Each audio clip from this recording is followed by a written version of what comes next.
box is heavy because it's full of regret. I actually remembered scissors this time. This is a package from BookOutlet. And if you don't know, BookOutlet and I have a little friendship going on. I get a special spotlight on their page, granted that I buy some of their books, which I mean, total symbiotic relationship, I'm down. Therefore, this book haul is sponsored by BookOutlet, but it's not any sort of ruse to try to get you to buy their stuff because I genuinely just love BookOutlet and I will take whatever books they send me. So I went crazy. This is about $100 worth of books in here. It's really, really heavy, and I remember ordering this thinking this is gonna be a heavy box because this one book, but I can't remember what book that was, so there's probably a huge graphic novel in here or something. I just know that I'm ordering a lot more memoir, nonfiction, adult books, so if you're here for the YA, you'll be kind of disappointed. Oh, I thought I could rip that last part open, but nope. Alas, the tape always wins. I remember when I said this box is gonna be heavy because there's gonna be a graphic novel in it. I was correcto. The Sculptor. I think it's about an artist whose stuff comes alive? Probably not. I don't know. It's about a sculptor. I hear it's good. That means something. Is this scratch and dent? Do I have a receipt thing? Yes, I do. The only scratch and dent one I got was The Sculptor, and as far as I can tell, the only scratch and dent part of it is that rip. So I'm pretty happy with that. This next book is Behind the Beautiful Forevers by Catherine Boo. I thought this was fiction, but I just found out the other day it's nonfiction. But I remember John Gruen recommended this book in his super popular video about book recommendations, and he said this is a really good book about poverty and getting some global perspective. So ever since then I've had my eye on it. It was on there and I was like, cool, let's do it. And the New York Times said it was the best books of 2012, so the next book I got is called Almost Famous Women. I found out about this book because I am part of a honor society for English. I'm an English major, so I was invited to Sigma Tau Delta. This is the book that we're reading this year, and I just remember reading about it, thinking it sounded super cool. I believe this book is fiction, but it's a bunch of short stories about almost famous women. Some of the examples on the back of this are Lord Byron's illegitimate daughter, Oscar Wilde's wild niece, Edna St. Vincent Millay's talented sister. So just like all the women that were in the background of someone else's tremendous life. It sounded really interesting to me. It was on BookOutlet for a discounted price. The cover is super great, and hopefully if I read this and submit an essay I can get some scholarship money. So the next thing I see in here is The Empathy Exams by Leslie Jamison. This is again a book of essays that I just heard about and went, yes please. I'm trying to get more into essays and nonfiction like I said, and this is just an exploration of empathy and togetherness within communities, and I thought it sounded super interesting, maybe a little bit of psychology thrown in there. Really interested in this one and can't wait to try it out. I'm just gonna keep going on the subject of short stories. Pastoralia by George Saunders. Don't really know what it's about, but I hear so many great things about George Saunders. I'm there. Once again, trying to get more into short stories, if you can't tell from my short story shelf and memoir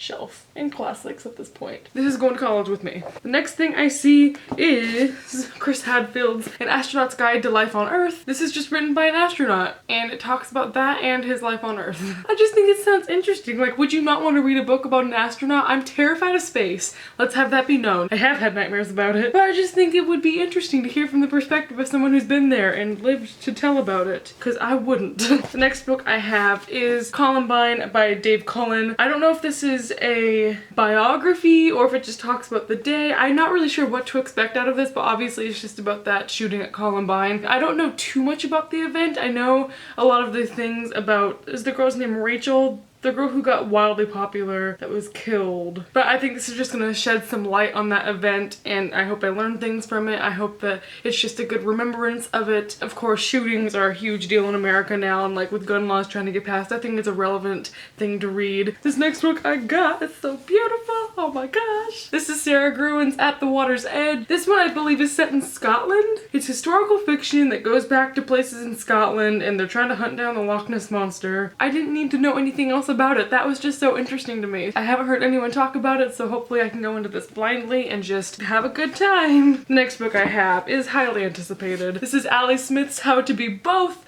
I just know that Max from Well Done Books loved Ali Smith, and I think this book, there's something about this book where it's like there's two different editions of it and you might get one and you might get the other. I don't know how that works. I don't even know what this is about. I just saw this, knew that everyone loves it, and I got it. So maybe I'll figure this one out later. Hope you're happy, Matt. Oh, the dog. Hopefully Max doesn't let me down, and usually he doesn't. I'm so excited.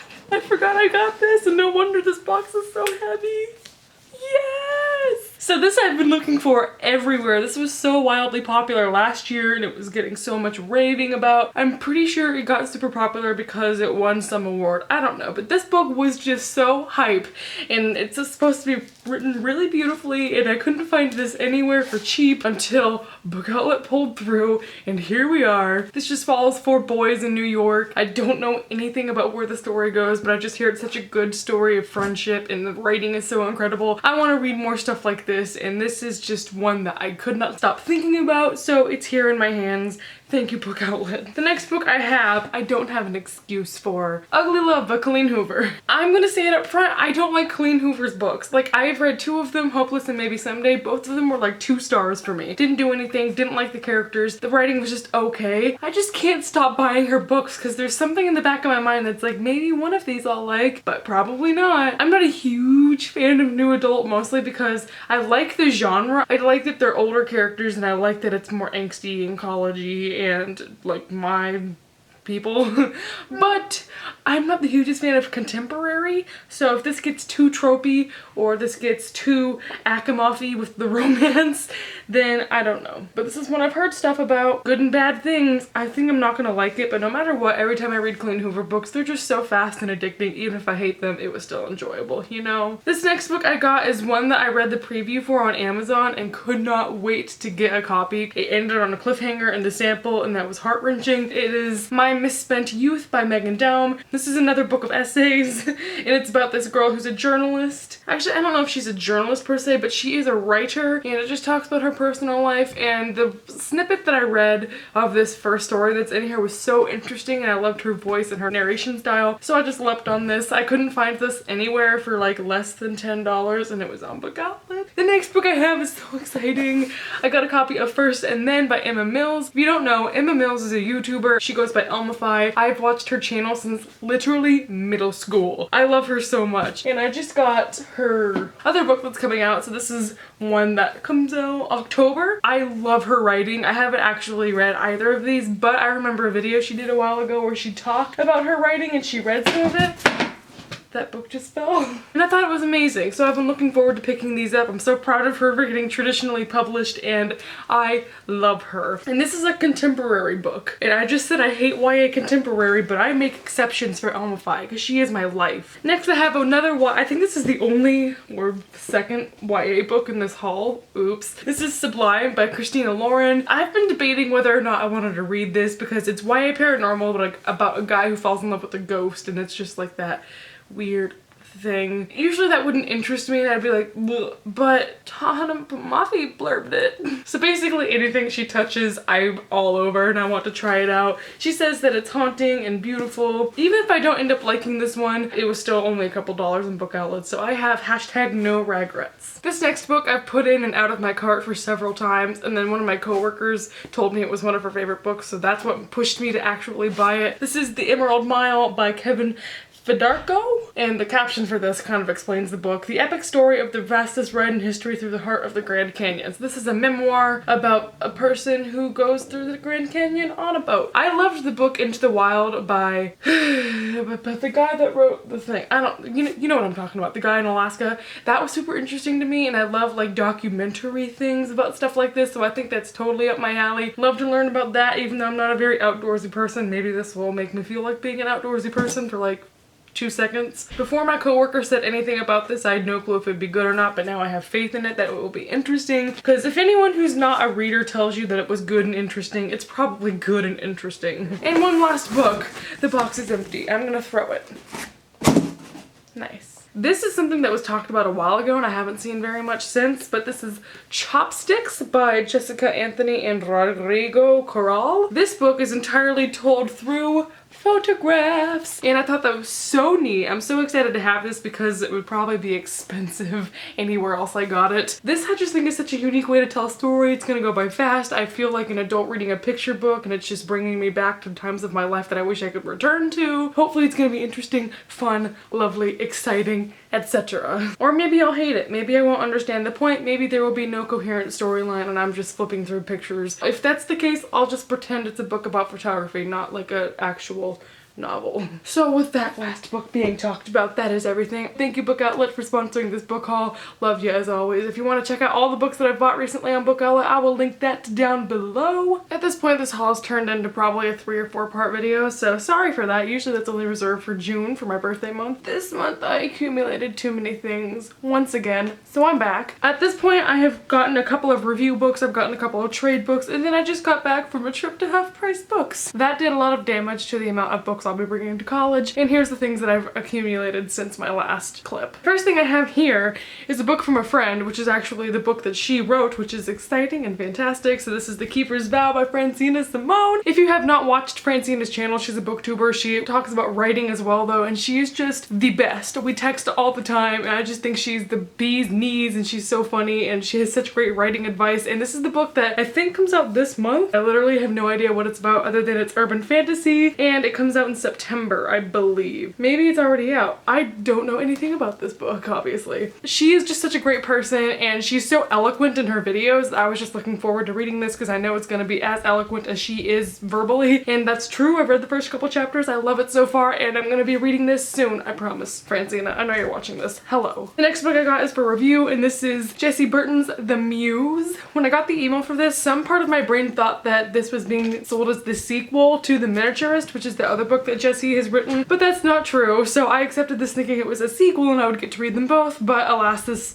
is the only one that showed up in my mailbox. Oh well, I really don't have a problem. It's gorgeous. I hear the writing's beautiful. I just kind of accepted it on a whim because I knew that The Miniaturist was like really popular and everyone loved that one. As far as I know, it takes place in the 60s in England and in Spain in 1936, so maybe some skipping timelines. Again, I just went for it, and so now I have it. This next book is also a book I got for review. This one's from Penguin Teen. It's called The Reader by Tracy Chee. I think you'll be hearing about this one a lot soon because this is being circulated now heavily. This book follows a girl who lives in, I think, a fantastical world or like a alternate universe type thing where reading is illegal and no one reads, which is hashtag tragic. This just follows her learning how to read. I don't know. It just seems really interesting. This cover's really great. I think this is the book I'm gonna read next. I don't know what to expect though. This next book is a gift from Emma Books. I know we've all heard of her. She's fantastic. We were talking about this book a while ago and she told me that she'd send me her copy because she didn't think she'd ever read it. And this is Franny and True by Karen Hatrup. I remember looking up this book before it came out and thinking, oh, that'd be cool. I'd love to read that, and I requested it but never got it. Whatever. Not mad though. I know this book follows a family. Franny and True are cousins, I believe, and one of the cousins moves in with the other cousin. Long story short, this just deals with LGBT aspects and friendship and family. Yeah, it says confronting issues of race, class, and sexuality. It's a coming of age story.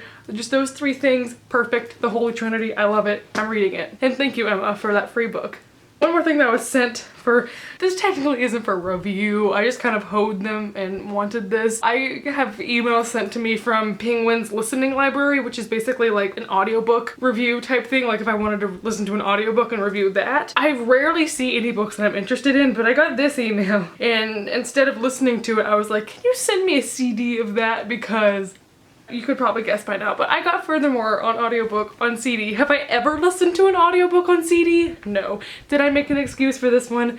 Yes. I'm probably never gonna open this or listen to it. I've already read this physical copy wise. I have this on my computer with the digital copy. I started listening to it. The only thing that I think is weird about this is it's narrated by a man, which, I mean, the book's told in third point of view and it's from the perspective of, like, you can tell it's a narrator narrating it, saying like we and you and I, but in my head it was like Tahana narrating it, so whenever it was a man being like once upon a time, I was like, okay. You might like it. I haven't listened to the entire thing, so it could be good. From the first chapter, I heard it was not that bad, and also I just wanted this for my collection. Sorry, Penguin, if you're watching this. I love you. And this last thing I have is actually something I traded for, which, speaking of Tahana Mafi, I'm trying to expand my Shatter Me collection, or I guess now it's my Tahana Mafi collection. Obviously, I'm obsessed with her. Obviously, I want anything with her name on it. So I was looking for these, found one of these, traded for it, so now I have one of the pre-publication excerpts of Ignite Me. This is something that is just like not around very much, and I thought it would be cool to have in my collection. As always though, I am still looking for this copy of Shatter Me. I know that people have it. I know it exists. I know you probably threw it away in 2012, but I am just like desperately searching for this white cover edition of Shatter Me. I will trade my life. I will trade my firstborn. Anything you want, I need this book. Keep that in mind. I'll be here. Just let me know. Next, like I said, I went to Half Price Books. Not only did I go to one Half Price Books location, I went to two.